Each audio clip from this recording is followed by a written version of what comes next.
نبی پاک صلی اللہ تعالیٰ علیہ وسلم کی زندگی پاک میں آپ کو پتا ہے تقریباً میرے آقا صلی اللہ تعالیٰ علیہ وسلم 17 جنگوں میں شرکت فرمائے، 17 غزوات، اور بعض روایات میں 27 ہیں۔ کل ملا کر 10 سال کے اندر 27 جنگیں ہوئی، جس میں چھوٹی بڑی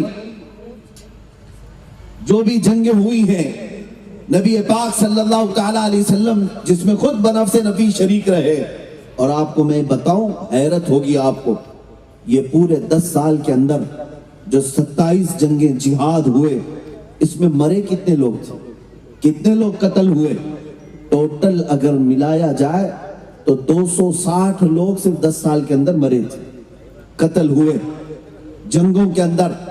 اور ایک تاریخ میں ان کی بتاتا ہوں جو پوری دنیا کو سیکولر اور ڈیموکریسی اور امن کے نام پر تباہی مچاتے ہیں۔ آپ کو پتا ہے ورلڈ وار فرسٹ جو پہلی عالمی جنگ ہوئی تھی، اس کے اندر تقریباً 1 کروڑ لوگ مارے گئے تھے، 1 کروڑ سے زیادہ لوگ مارے گئے۔ اور دوسری جنگ عظیم جو ہوئی سیکنڈ ورلڈ وار، اس کے اندر 3 کروڑ سے زیادہ لوگ مارے گئے۔ اتنے ہی زخمی ہوئے، اتنے ہی بے گھر ہوئے، کتنے ملک تباہ ہوئے، کتنے بستیاں اجڑ گئیں۔ اور آج یہ اسلام کے جہاد کی طرف منہ اٹھائے بیٹھے ہیں، جن میں 10 سال کے اندر 250 سے زیادہ لوگوں کی جانیں کبھی نہیں گئی۔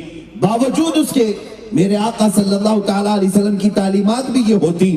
میرے آقا فرماتے جب بھی کوئی جماعت جہاد کے لیے نکل رہی ہوتی، مجاہدین کو سب سے پہلے میرے آقا یہ تعلیم کرتے، اے مجاہدین جب تم کسی علاقے میں جانا تو یاد رکھنا کس سے لڑنا ہے کس سے نہیں لڑنا ہے۔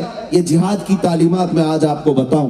میرے آقا صلی اللہ تعالیٰ علیہ وسلم یہ نصیحت کر کے بھیجتے، کبھی بچوں کی طرف تلوار نہ اٹھانا، کبھی کسی عورت کی طرف تلوار نہ اٹھانا، کبھی کسی بوڑھے کی طرف تلوار نہ اٹھانا، کبھی حمل والی عورت کو نہ پکڑنا۔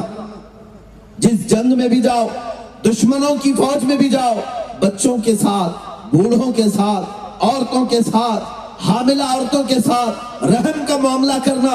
اتنا ہی نہیں، میرے آقا صلی اللہ تعالیٰ علیہ وسلم جب جہاد میں صحابہ کو بھیجتے، یہ بھی تلقین فرماتے جس علاقے میں جاؤ گے وہاں کسی بھی مذہب کی عبادت گاہ کو توڑ پھوڑ نہیں کرو، چاہے وہ کسی کی بھی عبادت گاہ ہو، اس عبادت گاہ کو تم توڑو گے نہیں، برباد نہیں کرو گے۔ اتنا ہی نہیں، یہ بھی میرے آقا صلی اللہ تعالیٰ علیہ وسلم تعلیم فرماتے جس علاقے میں تم جاؤ گے اس علاقے کے درخت کے پتوں کو بھی نہیں اکھاڑو گے، وہاں کے درختوں کو نہیں اکھاڑو گے اور پتوں کو نہیں توڑو گے۔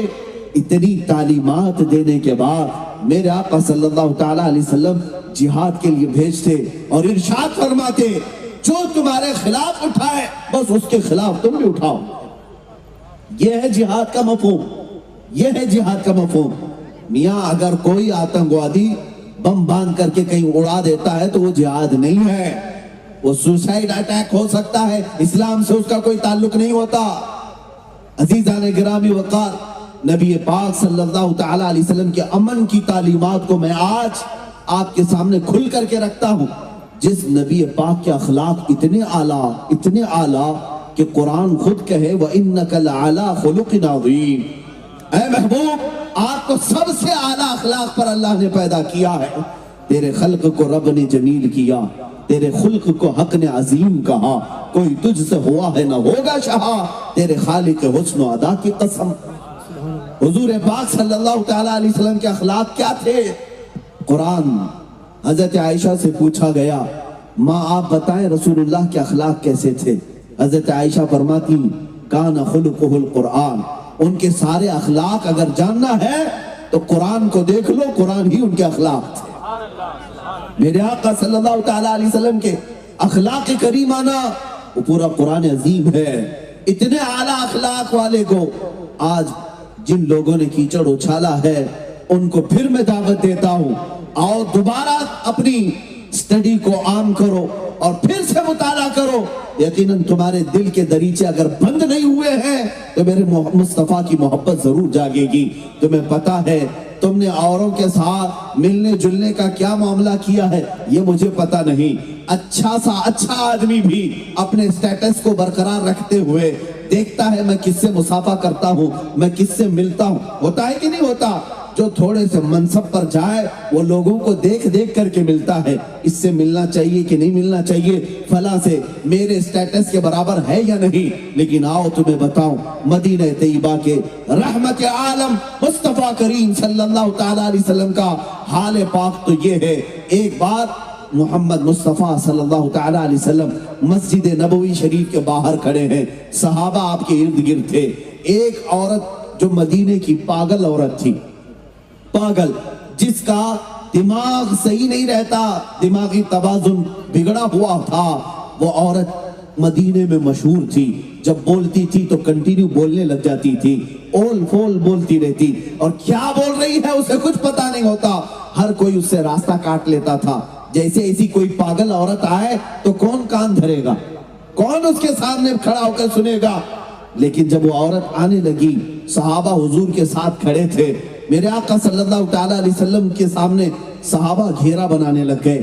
ارے وہ مدینے کی پاگل عورت آ رہی ہے، آئے گی، ادھر ہی آ رہی ہے، کہیں نبی پاک صلی اللہ تعالیٰ علیہ وسلم کے ساتھ اول فول بکنا نہ شروع کر دے۔ باتونی عورت ہے، کینچی کی طرح اس کی زبان چلتی رہتی ہے اور دماغ اس کا صحیح نہیں ہے، بولتی رہ جائے گی، کہیں میرے آقا صلی اللہ تعالیٰ علیہ وسلم کی بے ادبی نہ ہو۔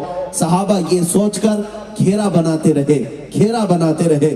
میرے آقا نے فرمایا چھوڑ دو، ہٹ جاؤ، اسے آنے دو۔ صحابہ نے کہا یا رسول اللہ وہ بد زبان ہے، بولتی ہے تو کنٹینیو بولتی رہتی ہے۔ میرے آقا نے فرمایا صحابہ سے ہٹ جاؤ، اسے آنے دو۔ جب وہ عورت قریب آئی تو جانتے ہیں میرے مصطفیٰ صلی اللہ تعالیٰ علیہ وسلم نے کیا ارشاد فرمایا؟ ارشاد فرماتے ہیں اے میرے صحابہ مجھے بتاؤ کیا یہ وہی عورت نہیں ہے جس سے پورے مدینے والے راستہ کاٹ لیتے ہیں، کوئی اس کی بات نہیں سنتا؟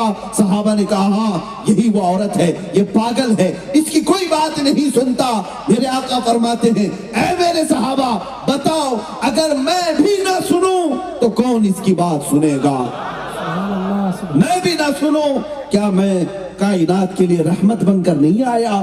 اللہ اللہ، وہ عورت قریب آئی جو پاگل تھی، ذہنی توازن کھویا ہوا ہے، میرے آقا صلی اللہ علیہ وسلم کے قریب آئی اور بات کرنے لگی، بات کرتی گئی، ایک ہی بات کو بار بار دہراتی رہی، بار بار دہراتی رہی، یہاں تک کہ کافی دیر تک وہ بات کرتی رہی اور رحمت عالم صلی اللہ تعالیٰ علیہ وسلم بغور اس کی باتوں کو سنتے رہے اور بلکہ سامنے والے کو احساس تک ہونے نہیں دیا کہ میں تجھے پاگل سمجھتا ہوں، بلکہ میرے مصطفیٰ کی اخلاق تھے، اس انداز سے سن رہے تھے اس کی بات جیسے کسی دانشور کی باتیں سنی جاتی ہیں۔